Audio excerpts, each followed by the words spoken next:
come and sit on your old Uncle Tommy's lap and we'll have a chat. Hop on me knee. I'm going to teach you how to think about stuff. A lot of very unedifying culture war style back and forth, left right conversation at the moment, and I intend to start addressing it semi-regularly in hopefully brief videos. I'll try and keep it brief, but I will be teaching how to think about everything.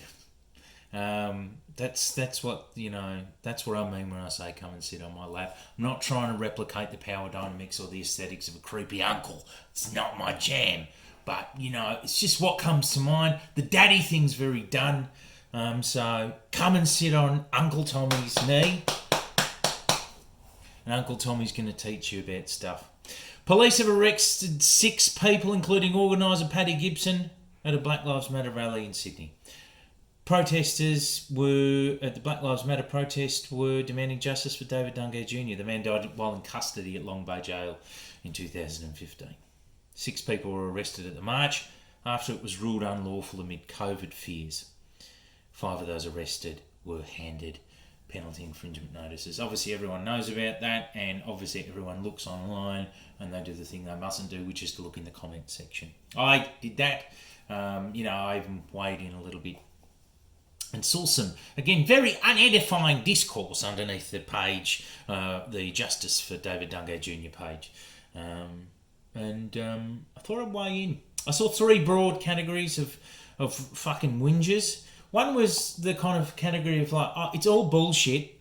Whites are put more in jail than Indigenous people anyway. Stop it. It's not real. It's not real. La la la. Second category. You're just spreading corona just like they did at the Black Lives Matter rally in Melbourne. Bad corona lefties, bad. Stop it. It's not that I hate black people, it's corona. Third category. David Dungay Jr. was a bad guy. He'd done a bad thing, so who cares that he was killed by cops? They were 3 broad themes, and I thought I'd respond to all 3 of those to teach you how you think while I got you on my knee. First one, it's all bullshit. Whites are put more in jail than Indigenous people. Well, and this is important for me to respond to anyway, because it's part of a persistent discourse about Indigenous incarceration, deaths in custody rates, which really formed one of the pillars of the local contextualisation of Black Lives Matter. Indigenous people are disproportionately represented at all levels of the justice system. I think I'm reading an excerpt from The Guardian's very comprehensive compilation of data related to Indigenous incarceration and deaths in custody. It's very, if you need to understand the facts around this, it's very compelling reading. If you can stomach it, get in there. I think you should. Just 2.8% of the Australian population identify as Indigenous and Torres Strait Islander, but Indigenous adults are 15 times more likely to be incarcerated than non-Indigenous Australians. And juveniles, 26 times more likely.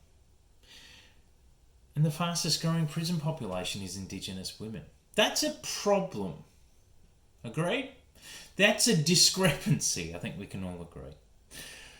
We have, and I myself have been caught up in this falsehood as well, which is to say, and I don't think this is currently the case, it has been in the past, it isn't now, that non-Indigenous people actually do die in custody, currently in terms of rates, die in custody at a slightly higher rate than Indigenous people. So that's true, and I may have got caught up in that unnecessary falsehood because it's not really demonstrating anyway. I mean, we're having a conversation about over-policing, bad policing, violent policing, and incarceration and deaths in custody, then that affects anyone who dies in custody and might intersect with the discussion on race, but it's fundamentally a discussion that anyone who knows someone who died in police custody, or anyone who gives a shit about police brutality, can chip in on it. It doesn't matter what the race is. It is relevant to note that the chance that an Indigenous person living in Australia will die in custody or lose a family member in that way is significantly higher, probably only the much smaller population. Also, there's factors like more than twice as many deaths in custody that are Indigenous happen because care that was required was not given than with non-Indigenous people.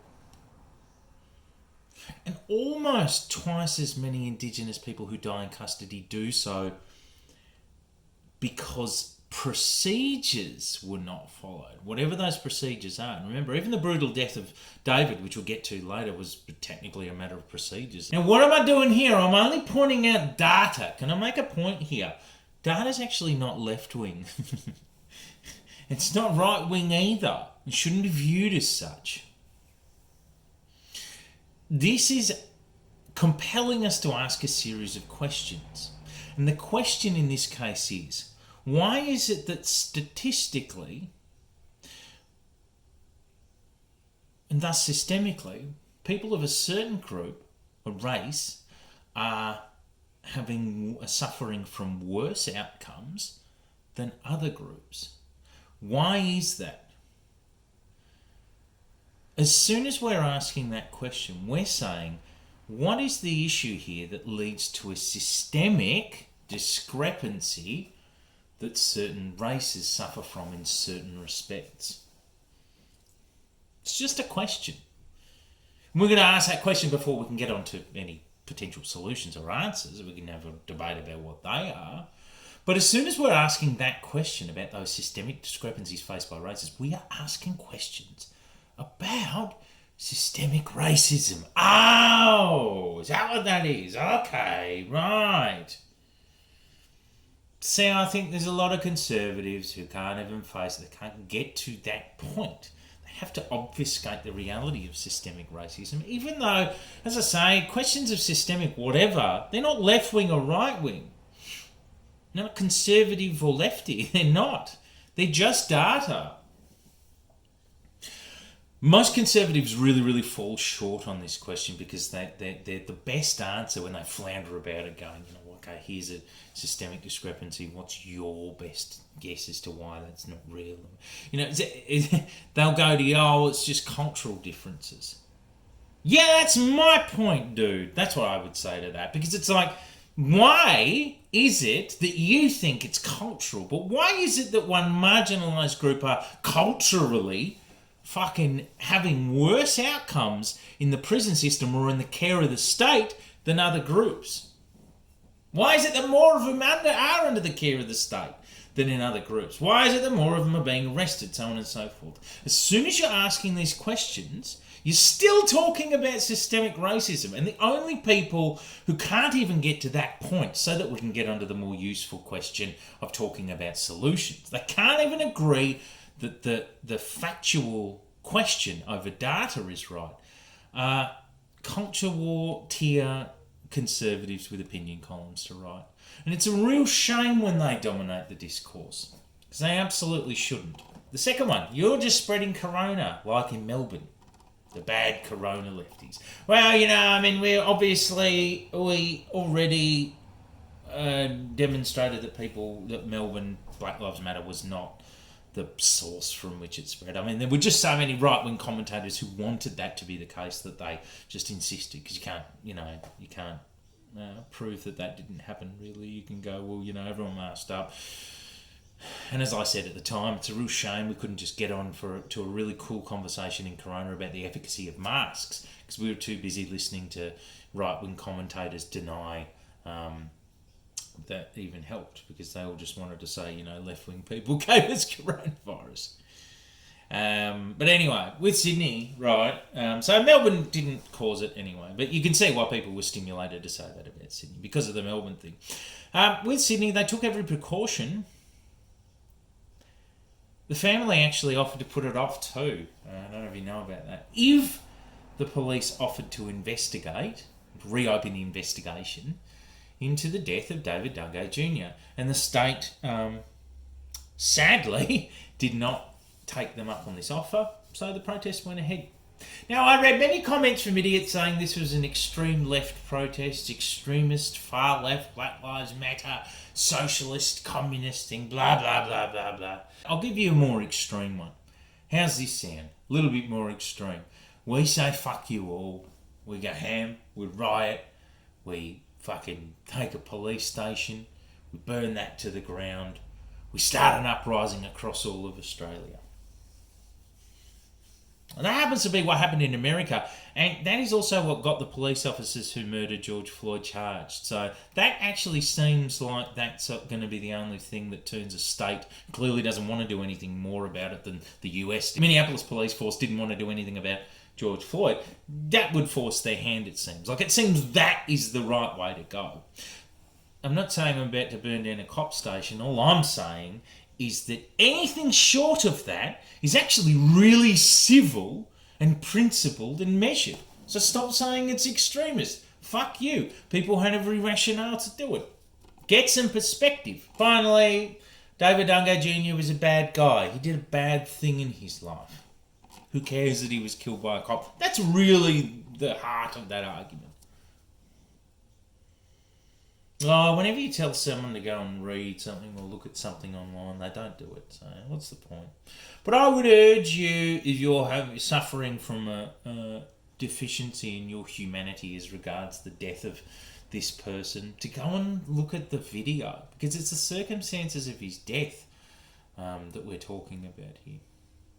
And that could be anyone's death.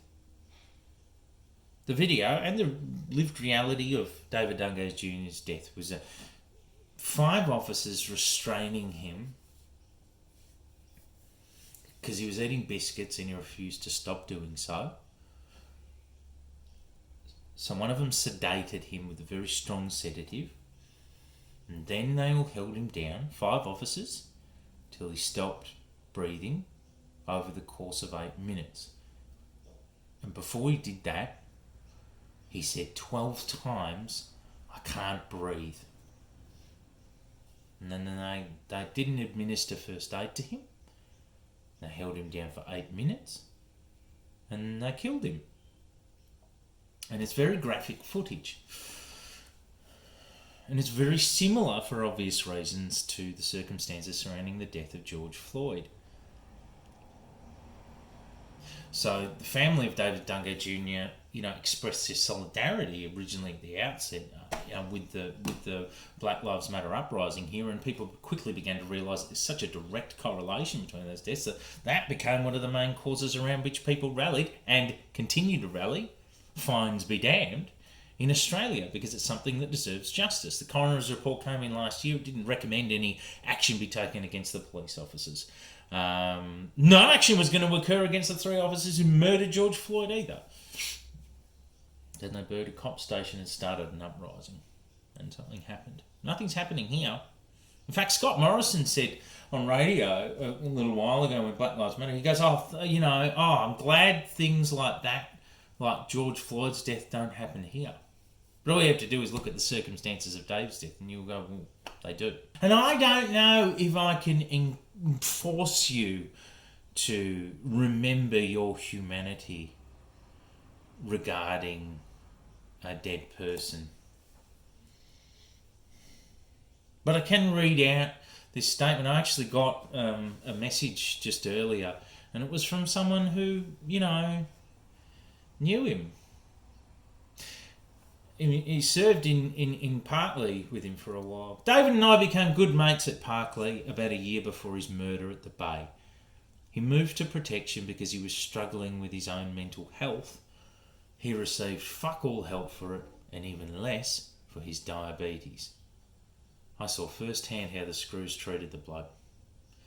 He was a kind soul, but Screws used to call him Spinner all the time. Now that's like prison slang for someone with mental health issues. I've no doubt this was murder.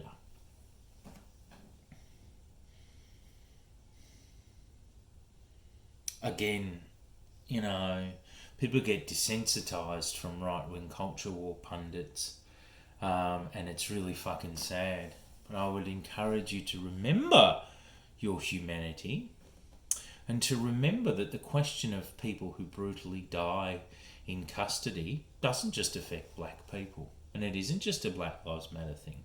It's also a police brutality thing, and an over policing and an over incarceration thing.